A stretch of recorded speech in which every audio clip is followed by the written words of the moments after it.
In this video, I would like to show you guys how you can achieve cinematic filmic look out of your RED Komodo 6K. I will show you the most simple process without anything extra that you need to download.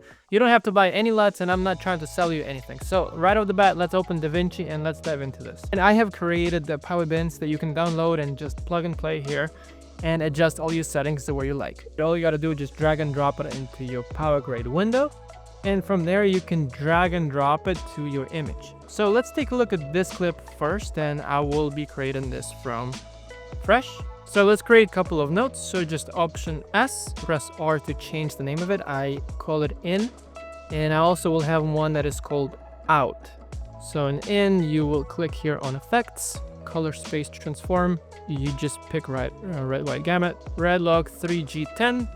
And then instead of transforming this to Rec 709, we actually going to transform this to DaVinci wide gamut, and then use an output gamma as a DaVinci intermediate. This way we are transforming anything that goes after this node and before this node. That's why I call it out.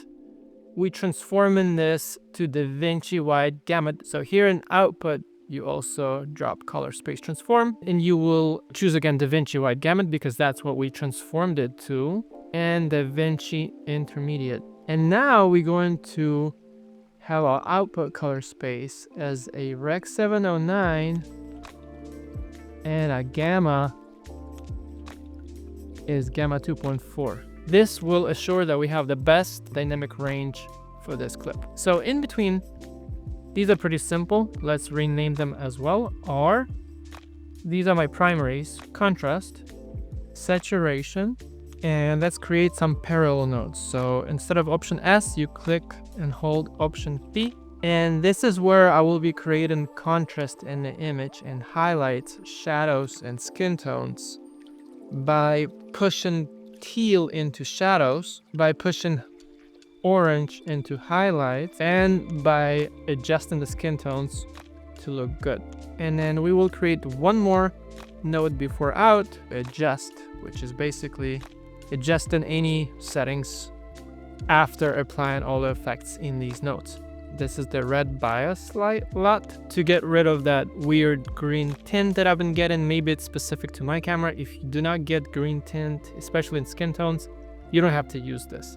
The next one is our look, and actually we will create two of these here. This is film looks, and the look we're going for is Rec 709 codec to 2383 D65. Now the problem with this look, right away as soon as you drop it, it is very harsh on the image.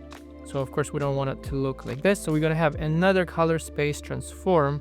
This look is supposed to be applied on a different gamma.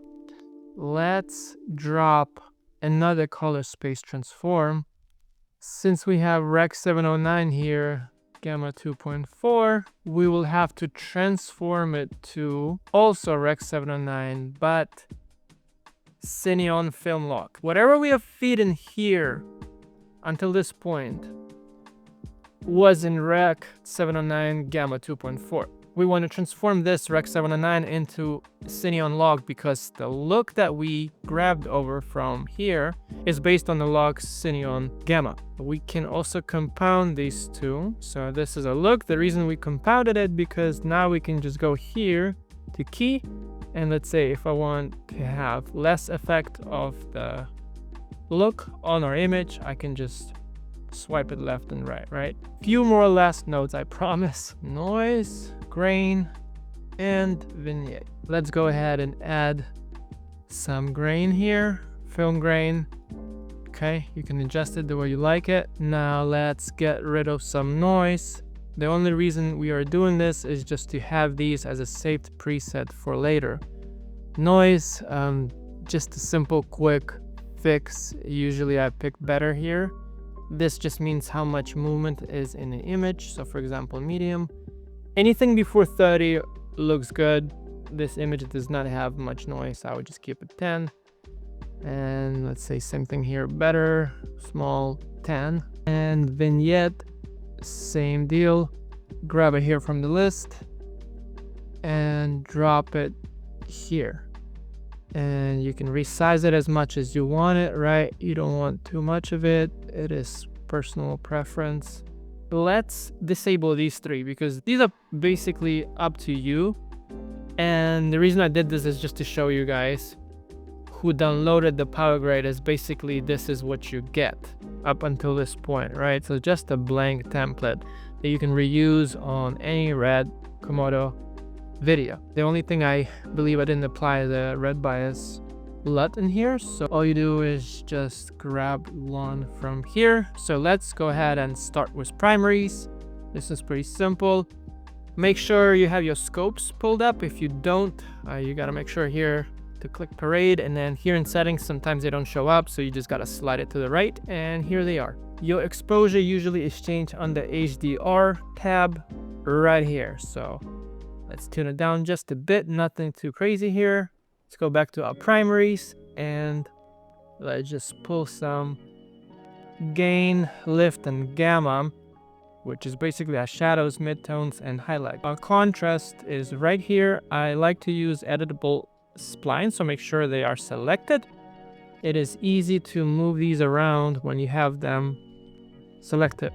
This introduces contrast to your image. Let's pick a better frame here where I'm not looking weird. We shot this, by the way, in Key West. If you want to watch the full video, I'll link it in the description. Gonna add a little warmth in here, and I just add saturation here. I am pretty happy about here. We don't want to oversaturate it, right?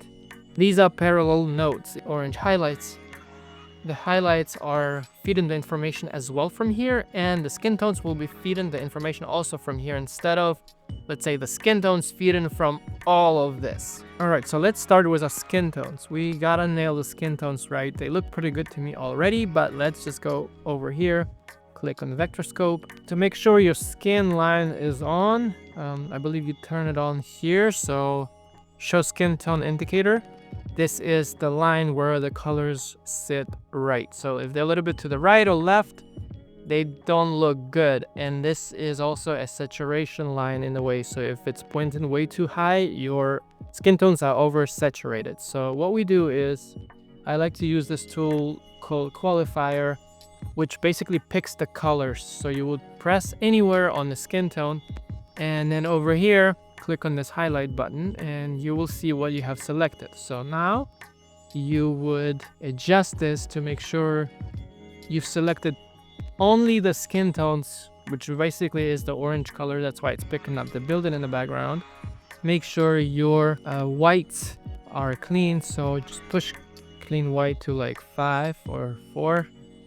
And denoise it a little bit, so this will blur out the radius of what you selected, so your selection is not really harsh. We can go back to our primaries and just push a little bit of reds into our gamma and gain, which is our midtones, highlights, just a little bit. Like, you don't need to push a lot, and you have to watch what's happening to your vector scope. Like, if let's see, if I'm pushing way to the right, you become purple, it's off.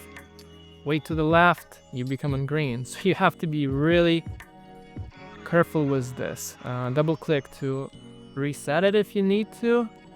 I'm pretty happy over here. So before, after, you can kind of tell that the skin tones were like, they had this like purple tint. You can also see that in the graph. I kind of moved everything to the left to be aligned on the line, right? Let's move over to the shadows. All you gotta do here, you can use log wheels. These are a little bit more precise. So all you do is push teal to the shadows. You see what it's doing? You just push just a little bit. I think I actually overdone it. You can see before and after, right? To the highlights, all you gotta do is push a little bit of gain and gamma to orange, so just a tiny bit. From now on, we're gonna work a little bit more on our filmic look, which is this guy over here. So we can go to it and adjust it the way we like it, if you want to push more of it or less. One other thing you want to do, and it's also just a preference, I'm going to create another node here, and I'm going to call it sky. You go to your curves and you will click on your blue. and selected the blues. So you can change the hue of just your blues, and if you want them to be more teal, right, you can even emphasize more. You would push the hues up a little bit, and then you don't want to do too much again. The same thing with saturation. And like I said, all you're doing here is just creating contrast between the blue, between the orange, right? Probably don't even see the big difference, but it just makes the sky a bit more cleaner, I guess. We are almost done here. Like I said, I don't see significant noise in this image, but if you do and you would like to get rid of it, you would just activate this node and play around with the settings of it. So let's turn on this grain effect. You can see how much grain we are adding by checking this checkbox, grain only. So let's say if you want more, you just add more. Again, that is up to your liking. And also you can turn on the vignette node, which will add a little bit more moodiness to the image. So with all the settings applied, you should have this image. So before, right, our flat RED Komodo 6K image, and then after, this is what we have. Let me know what you think. I have a few more clips here. I'm just going to show you something real quick, how to apply these. So let's say if you shot in a similar environment and most of your settings you think will be pretty much the same, you can just grab still.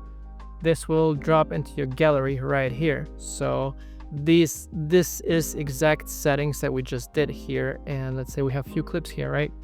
Like I said, they are in the description. You can download them and play around for yourself. If you are maybe thinking of buying this camera and you're not sure if you will like it, you can use my clips and drag and drop just like that. So this is pretty much ready. You can just adjust your primers here a little bit. Feel like this image is a little bit off. Also, you have to make sure your skin is selected properly. So you gotta go back to your color picker and play around with these so you don't have anything extra or weird.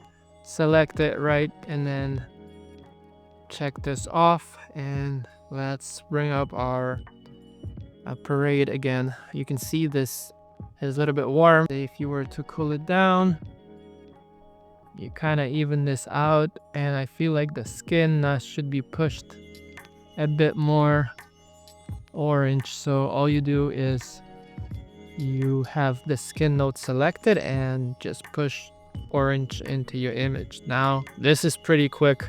It's not that bad. You can still play around with it, but that's just kind of the result you can get by just copying the settings. So let's just see this last example real quick. Let's delete this and drag and drop what we just created. As you can see, it is not sitting here well. I think you just have to bump up the exposure, and like I said, you can just change the ISO, something like that. You can change your primaries by just lifting them, right? Create a little bit more contrast. This is like way overexposed now, but like I said, sometimes it's better just start from the beginning instead of dropping this whole thing here and like trying to fix it, even though it looks good. But like you might want to just drop the fresh template and then start from there. And yeah, that's about it. Let me know what you guys think in the comments below. Thank you for watching this video, and see you next time. Peace.